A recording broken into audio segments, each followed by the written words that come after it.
Hi, hello, long time no see. Those 18 of you that are subscribed to me right now might be looking at the title of this video and think to yourself, that doesn't sound like an art video. And I would ask you, are books not art? But in reality, I mean, of course, yes, they are, but you would be correct. This is not my normal video. I would say, though, that if I haven't done an art video in 4 years, probably I'm not gonna do another one in quite a while, or if ever. Pretty soon after finishing the 100 Days of Comics, I was working on the script for chapters and chapters ahead of any kind of art that I was making for it. I was working on the script and I realized, I thought to myself, why isn't this working? And then I realized that it wasn't working because it wasn't the story that I wanted it to be. And it took me a long time, a few years, to crack the code on that story. I got into a big art slump and a big writing slump. And I was just honestly doing other hobbies too. I was living on my own for the first time. I was doing a lot of adult life stuff for the first time. And there just wasn't a lot of room for creativity. That is the reason why there was a big hiatus on my channel. And the one thing, though, that never really stopped since I was a wee little baby was I didn't really stop reading. And I think honestly, reading is going to be something that I carry with me for the rest of my life. And so I knew that I don't have time for art like I used to when I wasn't worrying about rent. But what I have been doing without making videos about it, and what I probably would be doing if I wasn't making this video right now, is reading. And I have been watching booktubers for a very long time. I just realized that I really missed making YouTube videos, and I really wanted to talk about the books that I was reading. And so, without further ado, I'm gonna do that. So, let's get started. Okay, we're gonna start not in January, but we're gonna start in December, because the first book that I read in January I actually started in December, but I got like maybe 10% of the way through. I finished most of it in December, and that is The Way of Kings by Brandon Sanderson. This book is not for the faint of heart when it comes to word count or page count or the amount of fortitude that you must have as a reader to get through not just the first prologue, but the second prologue, and then the first 3 chapters where it changes point of view and major time skips happen. But once I got past that, I was like, Brandon Sanderson, I trust you. I trust you. I've read Mistborn, and so I wasn't going into Brandon Sanderson blind. And I think that Way of Kings should not be your first Brandon Sanderson. It's really good, but even a hardcore fantasy enjoyer such as myself really struggled to get into it. Honestly, the third point of view change, this is like technically 5 chapters into the book, I was like, if I don't get another character that I'm already familiar with in the next chapter, I'm gonna scream. And I did. After that, it stopped introducing new characters for quite a while, which I appreciated. But other than that, it's really good. But it's 1,000 pages. And I told my partner, I said, before I had ever started the book, if I tell you that all 1,000 pages are necessary after finishing the book, throw me out. Kick me out and never let me back inside. Because it is my firm belief, even though the book was really good, honestly, books don't have to be 1,000 pages. They just don't. The midway point, about 500 pages in, if Brandon Sanderson wanted to cut the book off there, he could have. There was a sufficient setup for a climax to happen there. I don't think necessarily it would make it a worse book. I think it would just make it a different book. It's not even that there's too many characters. It's just that it's so many things happen. But all of those things were really great. It had an excellent world. Every aspect of the culture that this world is in is based around the elemental force of storms, and the fact that from the east, like almost like clockwork, there's some variation to make it a little unpredictable, but pretty regularly, a giant storm that has like 200-mile-hour winds will just blow through the continent, going from east to west. By the time it reaches west, it's not so destructive, but where most of the book takes place is on the Shattered Plains, which is right on the edge of explored territory in the east. People literally cannot go any farther because there's nothing there to protect them from storms, and these storms will kill you. They'll shred you to pieces. And so every aspect, from like how people build their houses, to how they structure their daily lives, to the kind of social customs they have, is really interesting. I just want to say that I gave it, what did I give it? 4.5 stars out of 5. And I took off 0.5 stars, surprisingly not because of the page count. That was something where I think it wasn't necessary, but I think that it still was a good book. I had the stamina to do it, so I was able to finish it. The 0.5 stars that I took off was because there's one character who is not where all of the other point of view characters are, and her, I could tell as I'm reading it. I have not read the second book, but I could tell as I was reading her point of view that information that she was gathering was putting into context information that we're finding out from all of the other point of views that are on the Shattered Plains that are having this war. I'm not saying her point of view was unnecessary, because I can see how she is going to be integral to the rest of the series. The point of, like, the book ends with her and her mentor. She's in like an academic, which is why she's gathering all this information. She spent most of the book in a library. Her and her mentor being like, we have to go to the Shattered Plains. We just found something out. So I know she's gonna go there, and I know that like her story is gonna converge with everybody else, but she was pretty disconnected to the events that were happening on the Shattered Plain, because she was not in contact with anybody there. She doesn't personally know anybody there. Only her mentor, who is the sister to the king. So that was the only thing. Shalyn, I love you as a character, but this point of view could be in the second book. Or, I actually, see, it's so hard to explain why I didn't like this choice, because I actually don't know how I would have done it differently. But she has no effect on the plot. So I don't know. That's why I gave it 0.5 stars off. Anyways, next one.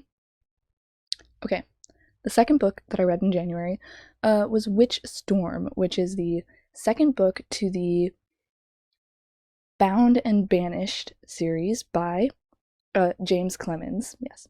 And the first book is called Witch Fire, and it follows the story of a girl who gets her period when she's 13, and this activates a genetic inheritance of magic. It is pretty well known, though not actually true, that the only magic users are men. Many centuries before this book started, a Dark Lord, evil demon king guy, became like the emperor of this country and like oppress them and all of that.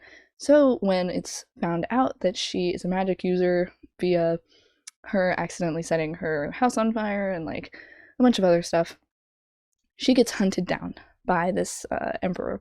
And along the journey of this being hunted, she gathers a group of people that have personal connection to her, or just like really want to help her out, or have a personal connection to the magic that she uses. And the second book takes place a couple of months after. And actually, something that I did not mention is that I haven't finished this book. I don't force myself to finish books. I want to finish it. Like, it's not a DNF. I have ADHD, so it's really kind of pointless for me to fight against what I gravitate towards. So even though I like this book and I want to continue reading it, I wanted to read other books more. So forcing myself to do something that I wanted to do less. I'm old enough to know my own limits.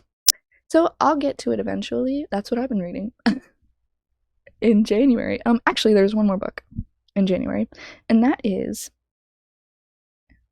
I read this at the very end of the month, Bury Your Gaze by Chuck Tingle, and I did read all of this one, and I gave it a 4.5 out of 5. This is a thriller. Technically, I think sci-fi thriller, because the big bad is like AI robots. It's really clear from the beginning, though, that the protagonist of this story is a screenwriter for Hollywood, and he's in the closet, and he has a boyfriend, and his boyfriend's pretty like understanding about the protagonist not wanting to come out because it would genuinely affect his like career. He's a horror writer, so he also writes his own movies and stuff. All of the things that are attacking him are the monsters from his own movies, like, come to life. And there's a lot of discussion in the book about what makes like credible art, because a big obstacle in the book is that the Oscars have nominated a movie that had been made using entirely AI, using the face of a dead famous actor. They generated his face, generated his voice, and basically propped him up like a little puppet. So there's a lot of discussion about what's ethically art, what's objectively art, and the ways in which Hollywood will bend the knee to the algorithm.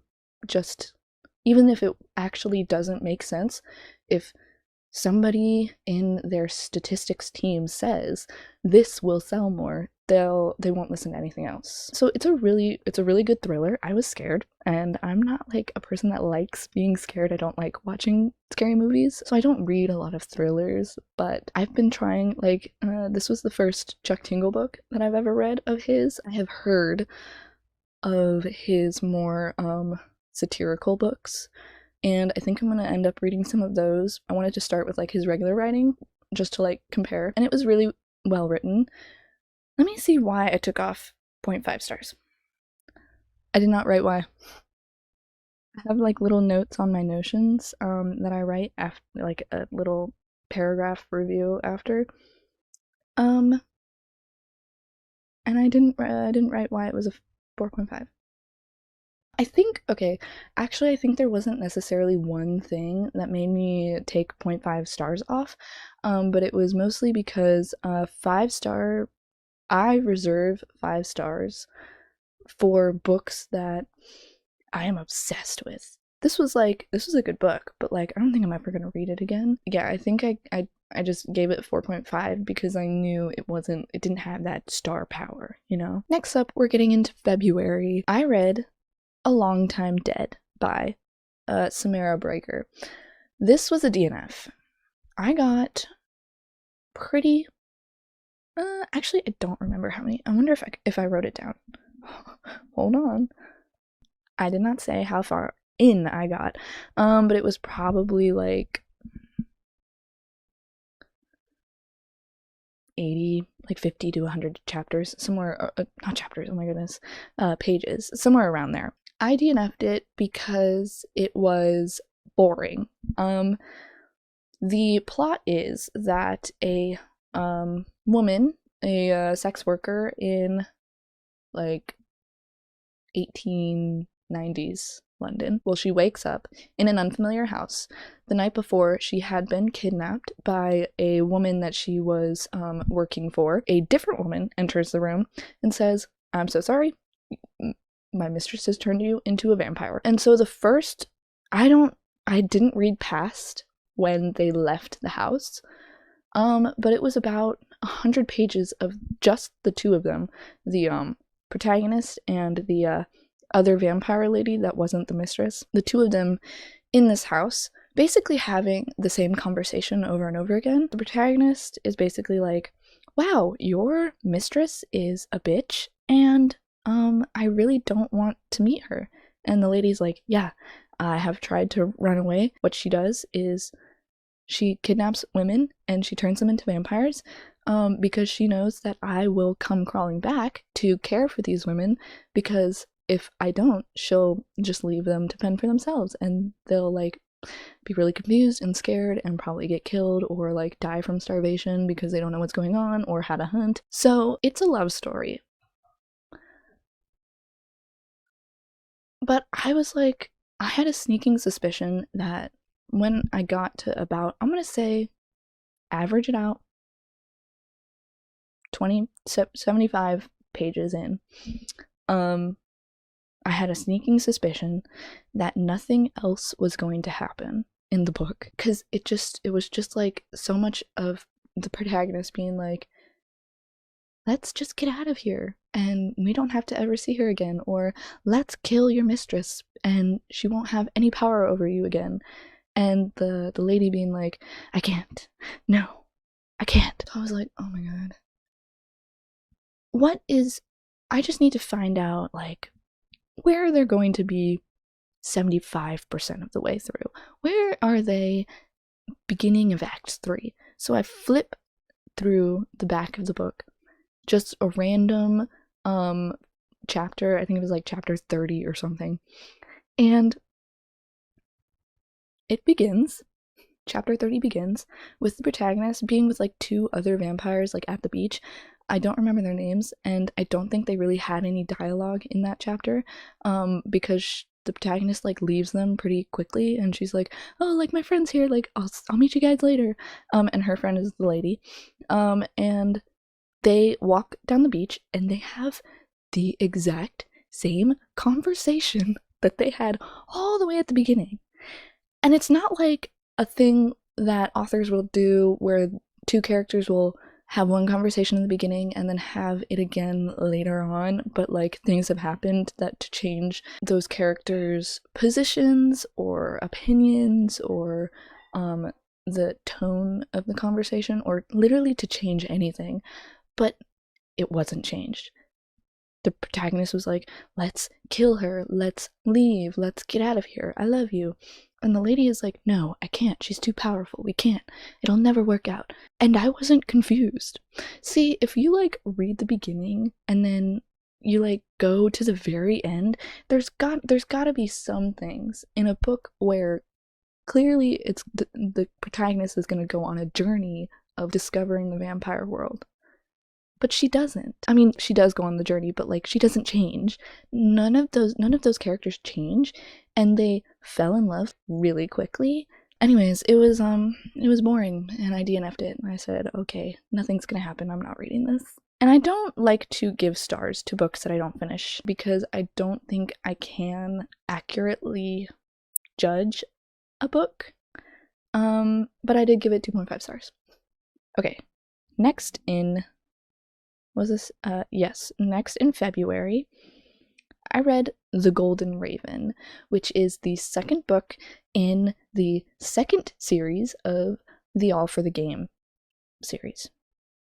So technically it is the fifth book in the All for the Game series. It had just come out that February, so of course I read it immediately, and it was excellent. It's like the 5th book, so I'm really not going to get into like a lot that happens, but All for the Game can succinctly be described as a gay mafia sports anime in a book form. A lot happens in the first 3 books. The main character of that is Neil Jostin. He is a runaway who is basically like, I've been running for so many years from my serial killer father. I need to play a sport. He is so obsessed with this fictional sport. Oh my goodness. Nora Sakovic, by the way, I didn't say the author's name, but it's Nora Sakovic. She invented a sport, allegedly because she didn't feel like learning the rules of a real life sports, which I totally understand as a writer myself. So she invented a sport that canonically, it was invented by the Japanese mafia in conjunction with an American lady. They invented this sport in America to peddle money for the mafia, for money laundering, which is really funny, and it's so good. This book series is crazy. Anyways, The Golden Raven is about one of these characters who is sold into indentured servitude by his mob family, different mob family, the French mob, indentured servitude basically to pay off debts, and he had been in that like sports cult of the rival team of the first 3 books for most of his life. No, actually I think he was like 14 and now he's like 19. A significant portion of his developmental years. And he has a lot of trauma from that. And the second series is basically him learning how to be independent and like his own person. So it's not as formulaic, and I mean not like in a bad way. I mean the first 3 books are a genre story, like genre to the max. The Golden Raven, the second book, is like, you know, expanding on Jean Moreau, the protagonist's recovery basically, and it's really moving and really beautiful, and queer. The entire book series is queer. It's a 5-star from me, honestly. Anything Nora Sakovic puts out is 5 stars. Next up, in January, this is the last one in January, I read The Kingsman, which is the 3rd book in All for the Game, because I finished The Golden Raven and I went, I need to reread The Kingsman. It's like the one where the love story culminates. It's like a slow burn love story, which I love. I think that is the true definition of a slow burn. I think that if characters meet in a first book and then start dating and say I love you by the end of that book, that's not a slow burn. That's a normal romance. And that is my controversial opinion, okay? So many people will disagree with me, but it's true.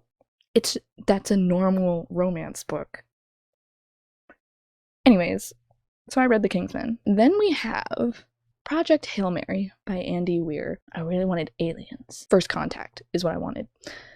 So I read The Hail Mary Project, which is about a science teacher who was into, was a really big, research geneticist. He published a theory, this was before this book started, that life does not require water, and that an alien species probably has a cell that doesn't use water if water is not something that is on their planet. And he was basically laughed at. I wouldn't say laughed out of his career. He quit and he became a science teacher. And then the world starts dying. And scientists are like, what's happening? And I'm not going to tell you anymore, because the book starts with him in space on a spaceship alone, because his 2 other, he's waking up from cryo freeze alone because his 2 other crewmates are dead and have been dead for a while. And he is the only one that survived, and he has amnesia.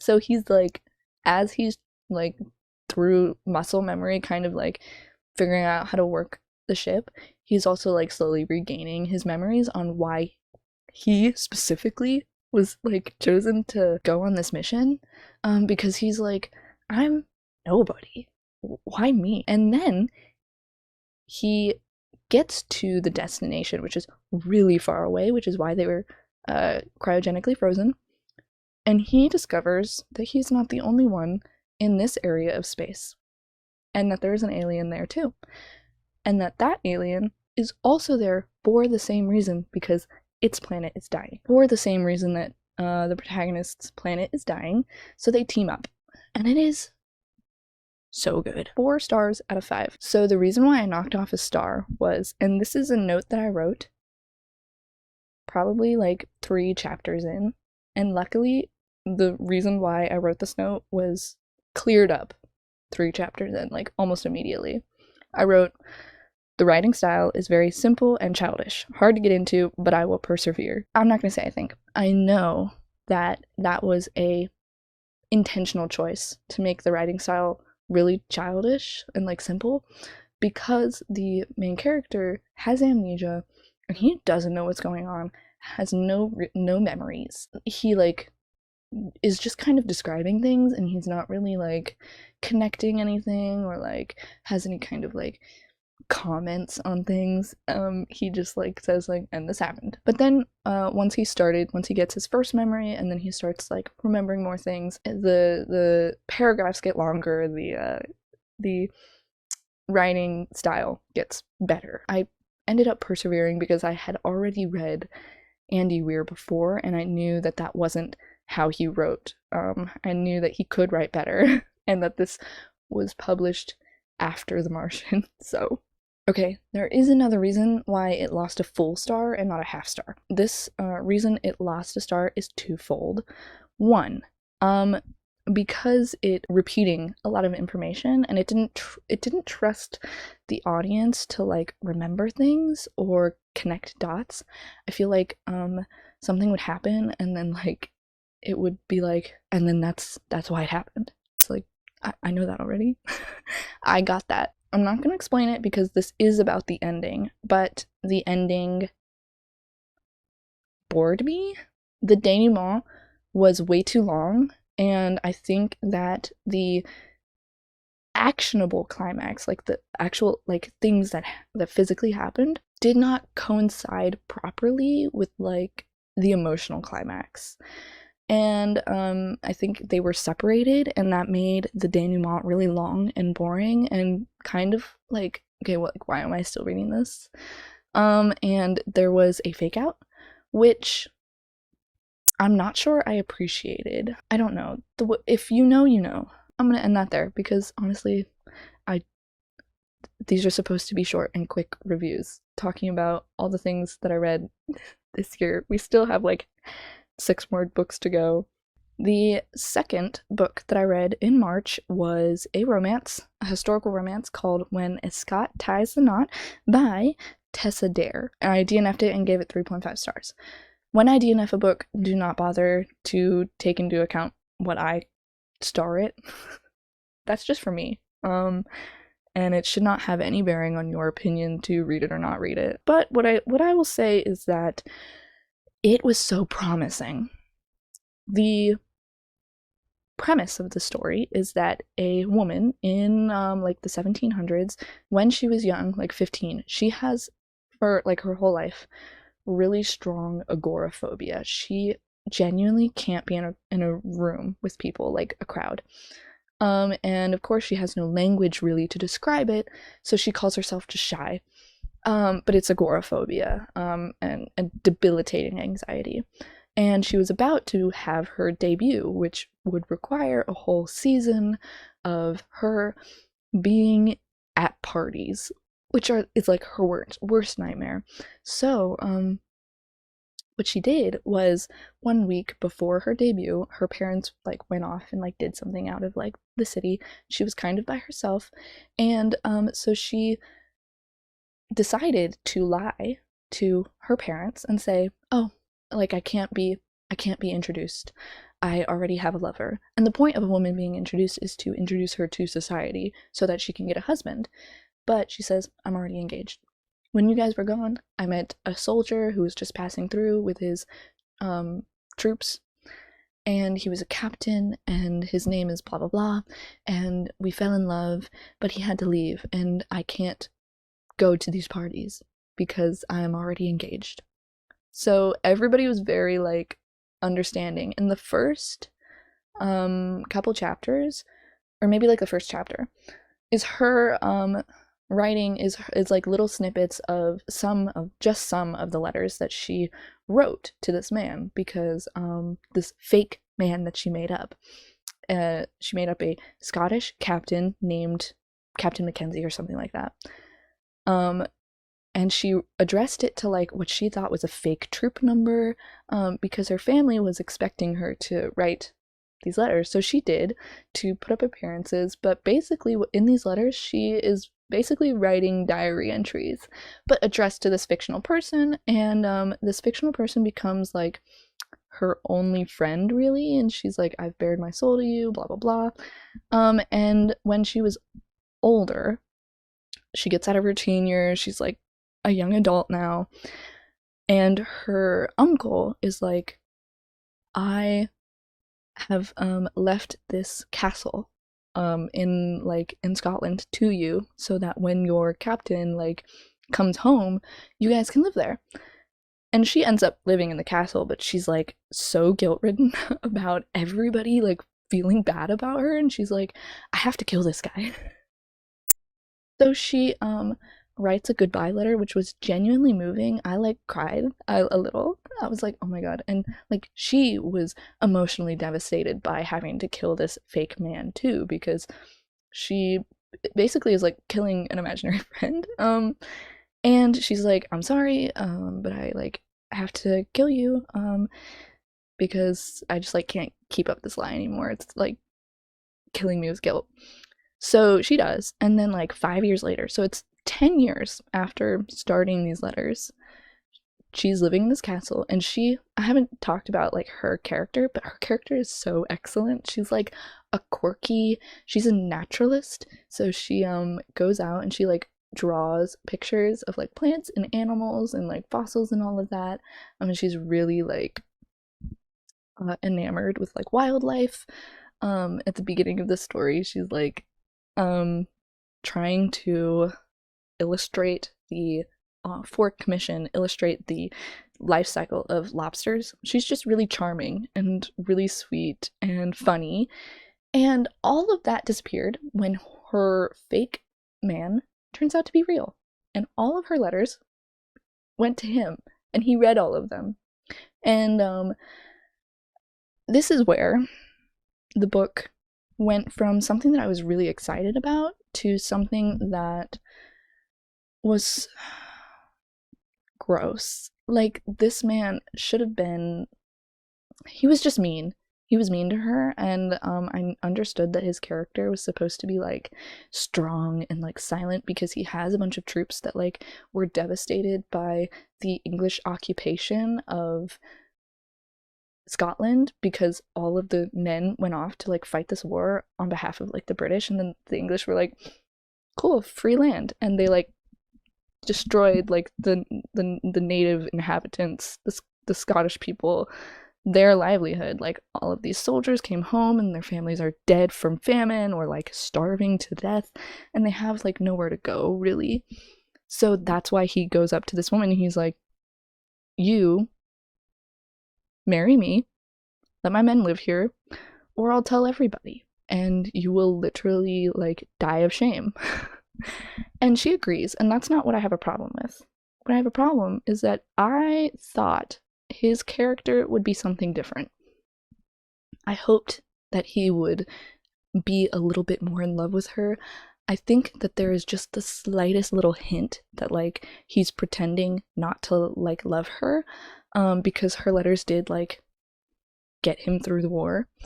But we have his point of view, and I don't think we should have. The way that he like thinks about her and all of that. And also, this is my biggest gripe and the reason I put the book down. There is a consummation plotline. So on their wedding night, it's not official if they don't have sex. So what gave me the ick was that he's kind of like being a predator about it. Like, not like really, but like kind of. even though he's like, it's whatever, like, you'll have sex with me like today or like next week or whatever, but you're gonna have sex with me, right? And she's like, well, actually, like, I've never even kissed a boy, and blah blah blah blah blah, and I really don't feel comfortable, and I don't even know you, and having normal reservations about having sex with a man that she met that day. And I just don't want to read about that. I just don't want to. So I didn't. I put it down. Luckily, this is going to make the rest of the video super quick because the last 3 books I read from April were the first 3 books in the Murderbot Diaries. So I had All Systems Read in my Kindle like suggested books for you for a really long time, and I didn't like read it because the summary and the cover gave me the impression that it was a Space Marines story, which I do not like. The first 3 books are All Systems Red, Artificial Condition, and The Network Effect. No. Rogue Protocol. The Network Effect is what I'm reading right now. That's the 4th book.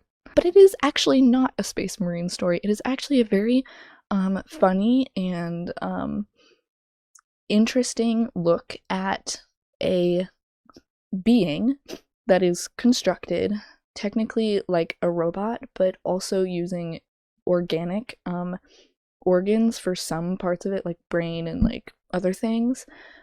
So this robot called Sec Unit or Security Unit, or another name that it goes by, which is a name that it really only calls itself and doesn't let anybody else call it, is Murderbot.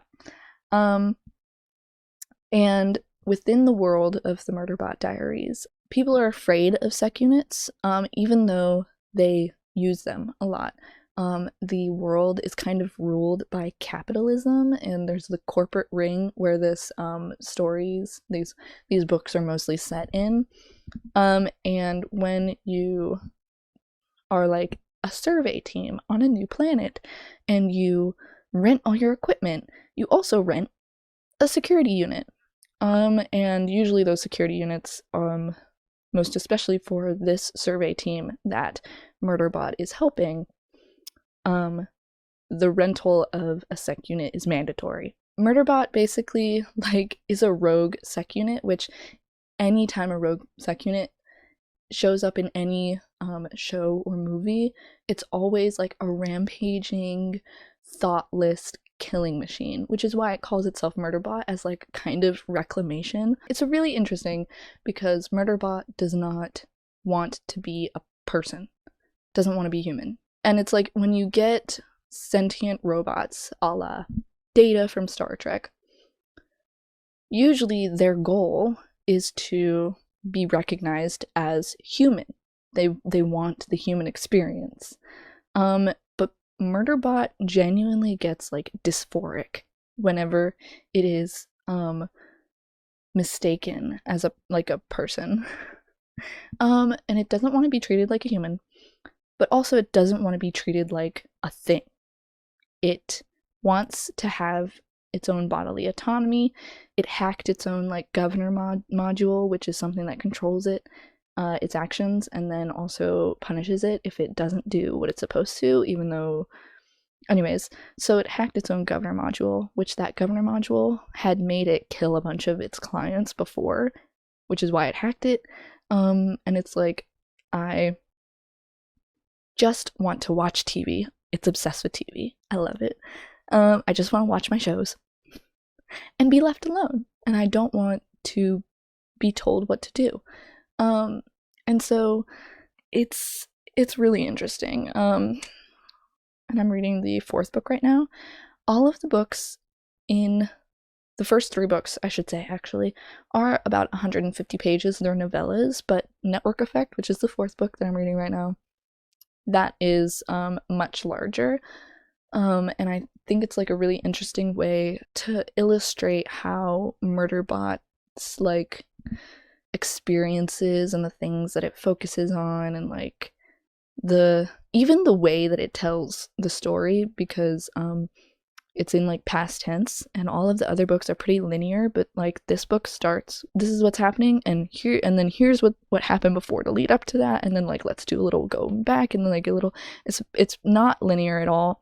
And then once like the second act starts, it gets pretty like linear from there. But I thought it was just really interesting how Murderbot, now that it is a free agent, it's no longer pretending to be like an rogue sec unit working for this corporation.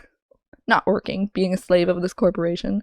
Now that it's freed, it's experiencing the world outside of just like the jobs it's taken and the humans that treat it poorly.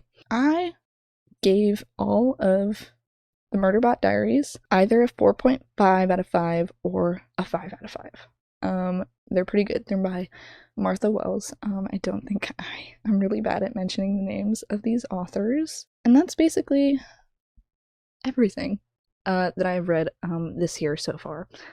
I'm not like a fast reader. I mean, I can be, but I just mean to say that I don't have time. So, if you're expecting like a really long list, it's not gonna happen. It's like 11 books in like 4 months, which is still a lot, honestly. Some of those books were pretty small, and this is gonna be the new direction for my channel. I'm going to do a what I read last month, the first week of the month. Oh my goodness. And then the last week of the month, I'm going to do a review on the book that I had chosen for that month for my book club, which currently one member, me. And if you want to join, you're totally more than welcome, and I hope you enjoyed this video, and I hope you enjoy any video to come. Thank you so much for watching, and have a nice day.